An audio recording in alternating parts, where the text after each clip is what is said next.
बनी इसराइल का एक बहुत ही बड़ा आबिद, आबिद इबादत गुजार को कहते हैं, ये शख्स का वाकया है। उस इलाके में 3 भाई थे। एक बार उस आबिद की खिदमत में हाजिर होकर वो कहने लगे, हमें एक सफर पे जाना है, वापसी तक हमारी जवान बहन को आपके पास हम छोड़ना चाहते हैं। वो आबिद ने फितने के खौफ के सबब माजरत कर ली कि मुझे माफ कर दे, मैं ये नहीं कर सकता। मगर उन्होंने बड़ा इसरार किया, जोर दिया और कहा कि मैं आप अपने साथ तो नहीं रखूंगा, किसी करीबी घर में उसको ठहरा दीजिए। जब इन भाइयों ने ज्यादा जोर दिया तो आबिद ने फिर ये जवाब दिया। खैर, करीबी घर में उसको रुकवा दिया गया।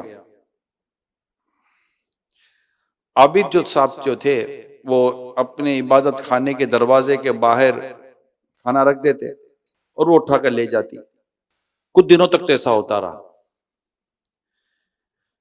कुछ दिनों के बाद शैतान आबिद के दिल में हमदर्दी के अंदाज में एक वसवसा डालता है कि खाने के औकात में जवान लड़की अपने घर से निकल कर आती है, कहीं किसी बुरे शख्स की नजर पड़ गई तो बड़ा मसला हो जाएगा। बेहतर यह कि अपने दरवाजे के बजाय उसके दरवाजे के बाहर खाना रख दिया कर। इस अच्छी नीयत का काफी सवाब मिलेगा। चुनाचे उसने अब खाना उसके दरवाजे पर पहुंचाना शुरू कर दिया। पहले अपने दरवाजे पर रखता था, लड़की आकर ले जाती थी, अब उसके दरवाजे के बाहर रख देता था।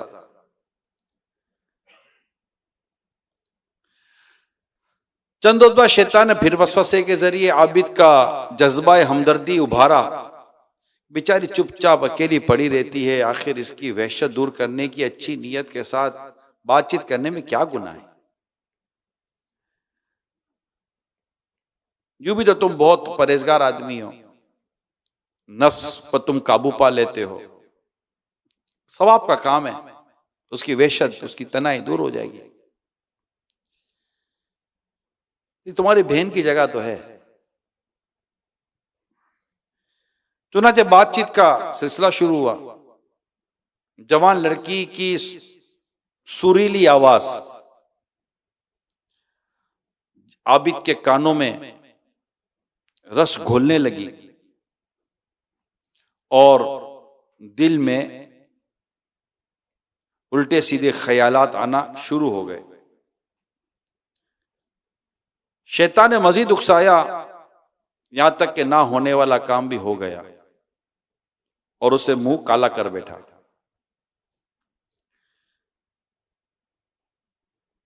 अब भाई तो सफर में गए थे, बहन अपनी आबिद के हवाले करके गए थे और उसका ये मामला हो गया, हत्ता के लड़की ने बच्चा पैदा कर दिया।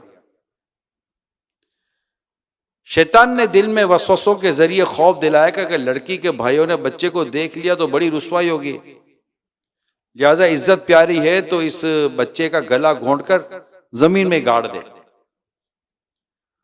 वो ज़हनी तो पर तैयार हो गया। फिर फौरन वसवसा डाला कि कहीं ऐसा ना हो कि लड़की अपने भाइयों को सारा मामला बता दे। बस अब भलाई और आफियत इसी में है, ना रहे बांस ना बजे बांसुरी, दोनों ही को कत्ल कर डाल, लड़की और लड़का दोनों को। अब उसने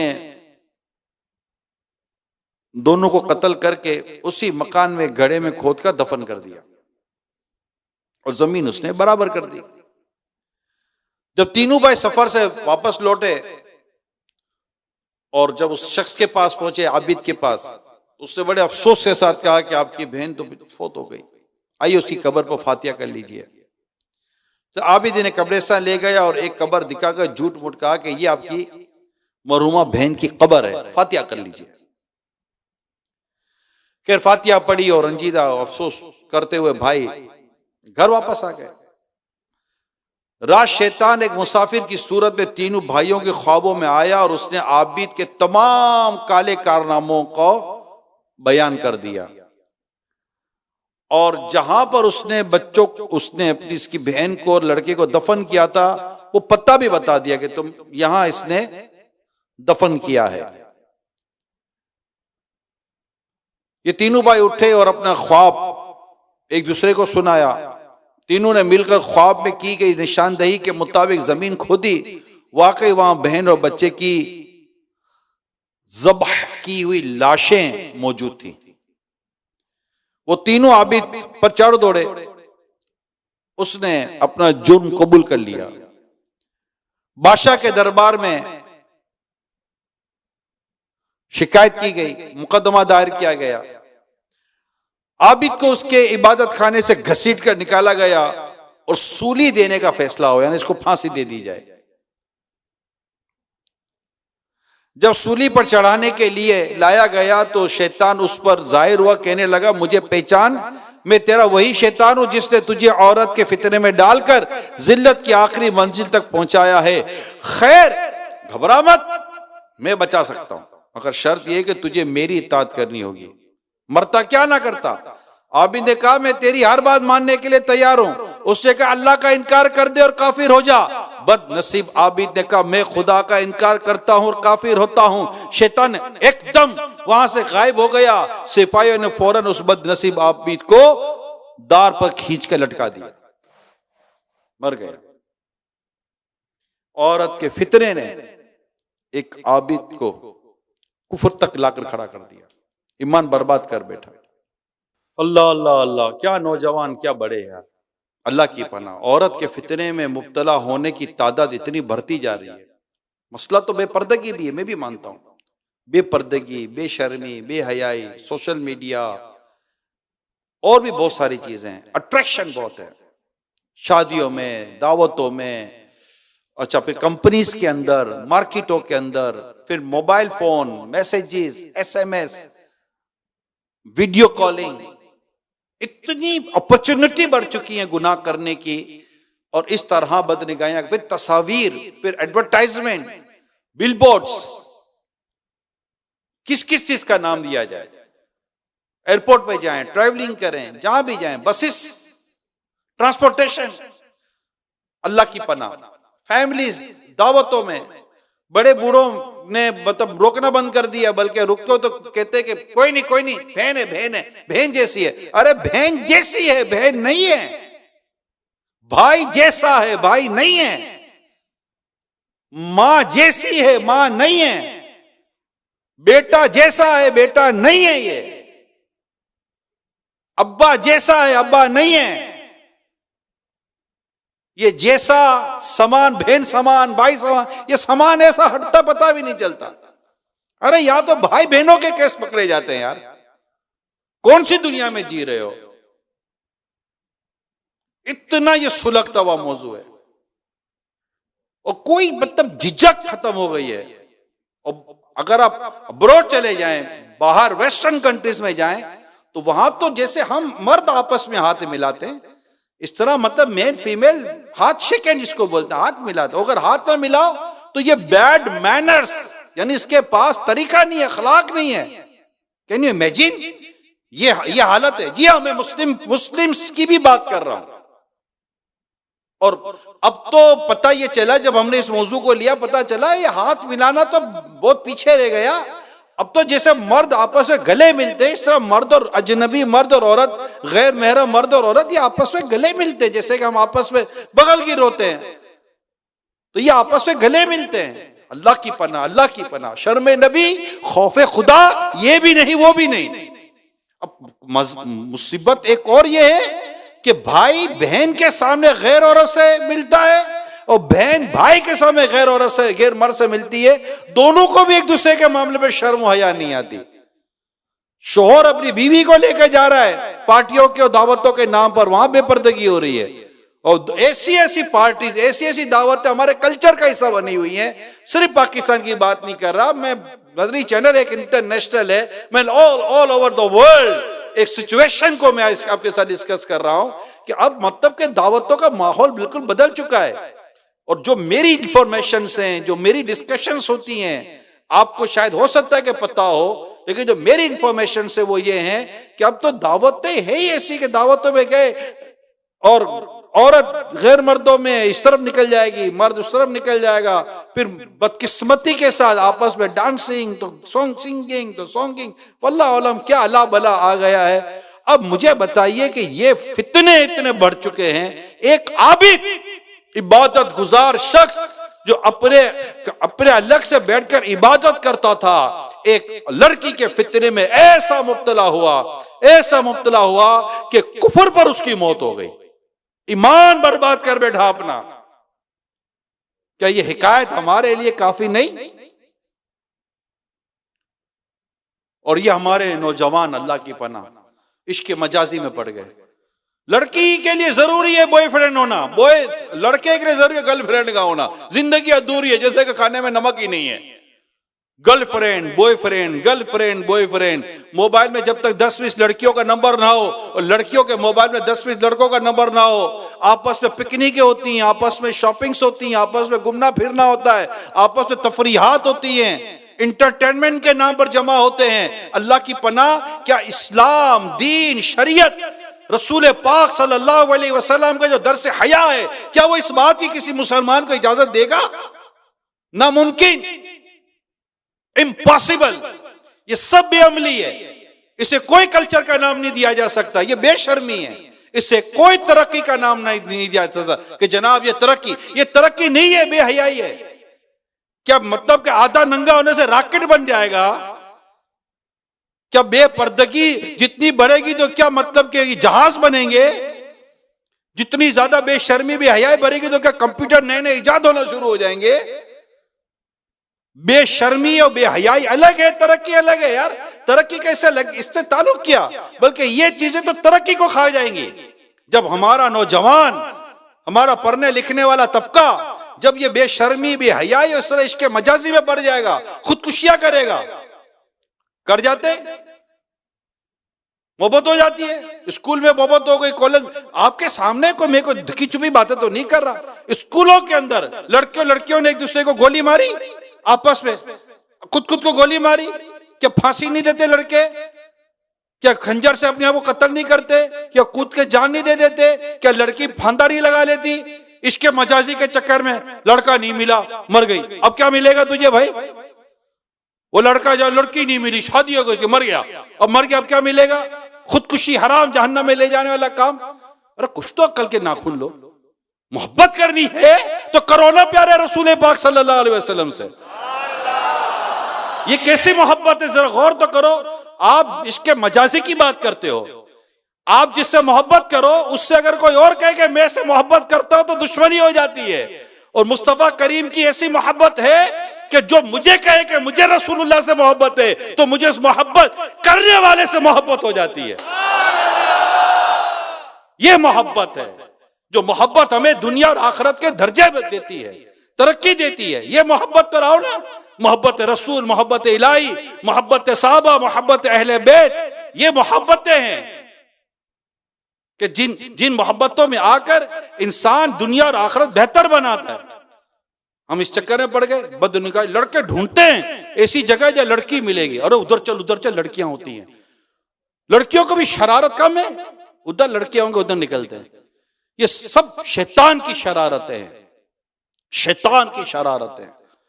हदीस पाक में रसूल पाक सल्लल्लाहु अलैहि वसल्लम की दुआ है, अल्लाहुम्मा इन्नी अऊज़ु बिका मिन फितनति निसाई व अज़ाबिल क़ब्र। या अल्लाह मैं तुझसे पनाह चाहता हूं औरत के फितने और अज़ाब क़ब्र से। सुनो प्यारे आका सल्लल्लाहु अलैहि वसल्लम की हदीस है। सरकार सल्लल्लाहु अलैहि वसल्लम ने हजरत मौला अली रज़ी अल्लाह ताला अन्हो से फरमाया, एक नजर के बाद दूसरी नजर ना करो। यानी अगर अचानक बिला कसद किसी औरत पर नजर पड़ी तो फौरन नजर हटा ले और दोबारा नजर ना करे कि पहली नजर जायज है, दूसरी नजर नाजायज है। रसूल पाक सल्लल्लाहु अलैहि वसल्लम ने फरमाया, जो मुसलमान किसी औरत की खूबियों की तरफ पहली बार नजर करे, यानी बिला कसद, इंटेंट, मतलब गैर इरादी तौर पर, फिर अपनी आंख नीची कर ले, अल्लाह पाक उसे ऐसी इबादत अता फरमाएगा जिसकी वह लज्जत पाएगा। नजर बचाने का कहा गया है। अल्लाह के प्यारे हबीब हबीब लबीब सल्लल्लाहु अलैहि वसल्लम का फरमान है, हलावत निशान है, हदीस कुदसी है, नजर इब्लिस के तीरों में से एक जहर में बुझा हुआ तीर है, पर जो शख्स मेरे खौफ से इसे तर्क कर दे तो मैं उसे ऐसा ईमान अता करूंगा जिसकी मिठास वो अपने दिल में पाएगा। हुज्जतुल इस्लाम इमाम गजाली अलैहि रहमत नकल फरमाते हैं, जो कोई अपनी आंखों को नजर हराम से पूर करेगा, क़यामत के रोज उसकी आंखों में आग भरी जाएगी। हजरत अल्लामा अबुल फरज अब्दुल रहमान बिन जौजी रहमतुल्लाह ताला अलैह नकल करते हैं, औरत के महासिन यानी हुस्न जमाल को देखना इब्लिस के जहर में बुझे हुए तीरों में से एक तीर है। जिसने ना महरम से आंख की हिफाजत ना की, उसकी आंख में बरोज़े क़यामत आग की सलाई फेरी जाएगी। मेरे प्यारे इस्लामी भाइयों, प्लीज अपनी इस्लाह की तरफ हम आए। टीवी के जरिए, मोबाइल स्क्रीन के जरिए जो ये बदनिगाहियों का सिलसिला है, बसों में, वैगनों में, दावतों में, पार्टियों में, ऑफिस के अंदर, मुख्तलिफ एरियाज के अंदर, मुख्तलिफ कंपनीज के अंदर, अल्लाह क्या मैं अर्ज करूं, इतनी बेपर्दगी है। अल्लाह ताला हमारी इस्लामी बहनों को हया की चादर अता फरमाए।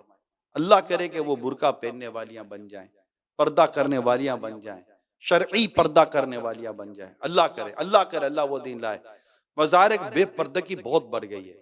तो अब हम मर्दों का काम है कि अपनी निगाहों की हिफाजत करें, अपनी निगाहों को नीची रखने की, अपनी निगाहों को बचाने की कोशिश करें। प्यारे इस्लामी भाइयों, हम मतलब कोई भी शख्स जहन्नम का अजाब कैसे बर्दाश्त कर सकता है? हम कैसे अपने आप को इस इश्क के मजाजी और इस तरह उल्टी सीधी हरकतों में और इस तरह मतलब कि गंदी गंदी हरकतों में मुब्तला करने पर तुले हुए हैं। शादीशुदा मर्दों ने भी तूफान बदतमीजी मचाया हुआ, कई घर टूट रहे हैं इससे, कई घर टूट रहे हैं। अपनी औरतों को गैर मर्दों में ले जाकर खुद मर्द बेवकूफी कर रहा है, और औरत अपने शौहर को गैर औरतों की तरफ ले जाकर खुद अपने पांव पर कुल्हाड़ा मार रही है। फौरन मुतासिर हो जाते हैं। अरे भाई, घर में साथ चलो तो पता चले कि कोई मुतासिर होने वाला है या नहीं है। औरत औरत है, छुपाने की शे है, उसका पर्दा करना है, उसको पर्दे में रहना है। उसके लिए घर की चार दीवारी ही बेहतर है, वही अच्छी है, वही उसकी हिफाजत है। अगर वो घर से निकलती है तो अगरचे घर से निकलने का जायज सूरत मौजूद है, काम करने की भी जायज सूरत मौजूद, उसकी 5 शर्तें मेरे अमीर सुन्नत ने पर्दे के बारे में सवाल जवाब किताब में लिखी हैं। उन 5 शर्तों को पूरा करे, और एक शर्त भी कम होगी उसके लिए जायज ना रहेगा। वो पूरा अलग टॉपिक है जो पर्दे के बारे में सवाल जवाब में लिखा है। मर्द भी पढ़ ले, इस्लामी बहन भी पढ़ ले, इस्लामी भाई भी पढ़ ले। अल्लाह करे कि हम इस गंदी तबीयत और ये गंदा मर्ज जो है बदनिगाही का, इश्क मजाजी का, लड़का लड़की का, अल्लाह की पनाह, अल्लाह करे कि हम इसमें मुब्तला ना हो, और जो मुब्तला हैं अल्लाह करे कि वो उससे नजात पा जाएं, और बस उनको अल्लाह की और उसके रसूल की ऐसी मोहब्बत नसीब हो जाए कि ये सारी मोहब्बतें, गंदी मोहब्बतें दिल से निकल जाएं। अरे आंखें अल्लाह ने दी हैं, तो इन आंखों से बदनिगाहियां करेंगे? ये आंखों से मक्का देखेंगे, काबा देखेंगे, आका का सब गुंबद देखेंगे, आका का मदीना देखेंगे, कुरान देखेंगे, रहमत की नजर से माँ को देखेंगे। हम ये करेंगे, हम अल्लाह से ये दुआ करेंगे, या रब तेरे महबूब का जलवा नजर आए, उस नूरे मुजस्सम का सरापा नजर आए। एक काश कभी ऐसा भी हो ख्वाब में मेरे हूँ जिसकी गुलामी में वो आका नजर आए। इन आंखों का वरना कोई मसरफ ही नहीं है। सरकार तुम्हारा रुखे ज़ेबा नजर आए। उन्हें ना देखा तो किस काम की है ये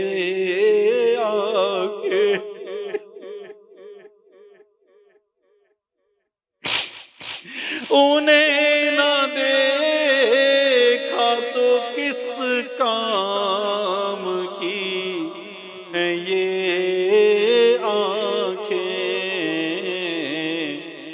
कि देखने की है सारी बाहर आंखों में। हम अपनी आंखों को पाक रखें, ना जाने कब महबूब के जलवे इन आंखों के सामने आ जाए। पर्दे उठने की देर है। आला तो दिखते तू जिंदा है वल्लाह, तू जिंदा है वल्लाह, तू जिंदा है वल्लाह, तू जिंदा है वल्लाह, मेरी चश्मे आलम से चुप जाने वाले। हजरत अब्दुल्लाह इब्न मुबारक रहमतुल्लाह ताला अलैह का बड़ा ईमान अफरोज वाकया लिखा है। इब्तदा में आप एक आम से नौजवान थे। आप रहमतुल्लाह ताला अलैह को एक कनीज से इश्क हो गया और मामला काफी आगे बढ़ चुका था। सख्त सर्दियों के मौसम में एक बार दीदार के इंतजार में उस कनीज के मकान के बाहर सारी रात खड़े रहे, यहां तक कि सुबह हो गई। रात बेकार गुजरने पर दिल में अफसोस की कैफियत पैदा हुई और इस बात का शिद्दत से एहसास हुआ कि इस कनीज के पीछे सारी रात बर्बाद कर दी, मगर कुछ हाथ ना आया। काश ये रात इबादत में गुजारी होती। इस तस्वुर से दिल की दुनिया ज़ेरो ज़बर हो गई और आपके कल्ब में मदनी इनकलाब बर्पा हो गया। आप रहमतुल्लाह ताला अलैह ने खालिस तौबा फरमाई, कनीज की मोहब्बत से जान छुड़ाई, अपने रब अज़्ज़ व जल्ला से लौ लगाई और कम ही अरसे में विलायत की आला मंजिल पाई। और अल्लाह पाक ने शान इस कदर बढ़ाई कि एक बार आपकी वालिदा रहमतुल्लाह ताला अलैहा आपकी तलाश में निकली तो एक बाग में गुलबुन यानी गुलाब के पौधे के नीचे आपको इस तरह सोता हुआ देखा कि एक सांप मुंह में नरगिस की टहनी लिए मक्स रानी कर रहा है, यानी आपके वजूद को, आपके जिस्म पर से मक्खियां उड़ा रहा है। ये मकाम और मर्तबा आपको अल्लाह ताला ने अता फरमाया। तो जितने भी मेरे इस्लामी भाई, इस्लामी बहनें अगर खुदा ना खास्ता इस मामले में मुब्तला हैं, फौरन अपने मोबाइल से अपने तमाम ये जितने भी ग्रुप्स वगैरह हैं इरेज करें, डिलीट करें। नहीं, हमको ये नहीं चाहिए। हमको सिर्फ अल्लाह और उसके रसूल की मोहब्बत चाहिए। हम उनकी मोहब्बत में जीना चाहते हैं। हम रसूल पाक सल्लल्लाहु अलैहि वसल्लम के इश्क में जीना चाहते हैं। हमें आका के इश्क और आका की मोहब्बत पे जीना है। जन्नत में लेके जाएगी, जन्नत में लेके जाएगी चाहत रसूल की, जन्नत में लेके जाएगी सुन्नत रसूल की, मोहब्बत रसूल की, उल्फत रसूल की। तो इंशाल्लाह इश्क़ रसूल में जिएंगे हम, और अल्लाह नसीब करे इश्क़ रसूल में हमें मौत आ जाए। ये इस तरह की हमें दुनियावी गंदी मोहब्बतें नहीं चाहिए। अल्लाह माल की मोहब्बत, इस तरह की तमाम मोहब्बतों से काश हमारी जान छूट जाए और बस दिल में आका की याद हो और नजर में आका का मदीना बस चुका हो, आंखों में बस गया है मदीना हुजूर का। तो एक काश तो हमें इन तमाम तर चीजों से निकलना है। कोई इस तरफ नहीं जाना, ऐसे दोस्तों के पास नहीं जाना, ऐसी दावतों से, इन तमाम तर चीज़ों से कट जाएं। ख़ानदान में, रिश्तेदार में, बस हम अपनी निगाहों की हिफाजत कर रहे हो। मेरी इस्लामी बहनें पर्दा करें, शरई पर्दा करें, खुद को गैर मर्दों की निगाहों से आप बचा कर रखें। एक रूसी लड़की, पूरा वाक़या लंबा है लेकिन मैं अपने मौजू का उसमें से उस पूरे वाक़े टुकड़ा निकाल कर दे रहा हूँ। एक रूसी लड़की, रूस की थी, किसी मुसलमान फैमिली की कोशिशों से वो मुसलमान हुई और उसकी शादी एक मतलब के मुसलमान लड़के के साथ हो गई। एक दिन वो घर से चली, बाहर निकली तो देखा कि वो कुछ औरतों ने बुर्के पहने हुए थे, तो उसने नहीं देखा था कभी। तो उसने कहा कि क्या ये इनके चेहरों पर कोई निशान दाग वाग है जो अपना चेहरा छुपा कर चल रही है। तो उस शोहर ने उसके सामने जो पर्दा होता है, शरई पर्दा, वो सारा वजाहत की कि शरई पर्दा इस तरह होता है, ये जो इस्लाम और दीन का जो असल पर्दा ये वो कर रही हैं। तो उस लड़की ने क्या खूब जवाब दिया, कहा कि मैं भी इसी तरह पर्दा करूंगी, क्योंकि ये चाहती है कि इनके चेहरे को कोई गैर मर्द ना देखे। तो आज से मैं भी कसम खाती हूँ कि मेरे चेहरे को मेरे शोहर के सिवा कोई भी नहीं देखेगा, यानी गैर मर्द नहीं देखेंगे। और उससे बाकायदा अपने शरई पर्दा इख्तियार किया। तो अल्लाह करे कि हमें ये सादत नसीब हो जाए, हम हया वाले, शर्म हया वाले, हमारी इस्लामी बहनों का अल्लाह शरई पर्दा नसीब फरमाए और हम सब नेक बन जाएं। मेरी आदतें हो बेहतर, बनु सुन्नतों का पेकर, मुझे मुत्तकी बनाना, मदनी मदीने वाले।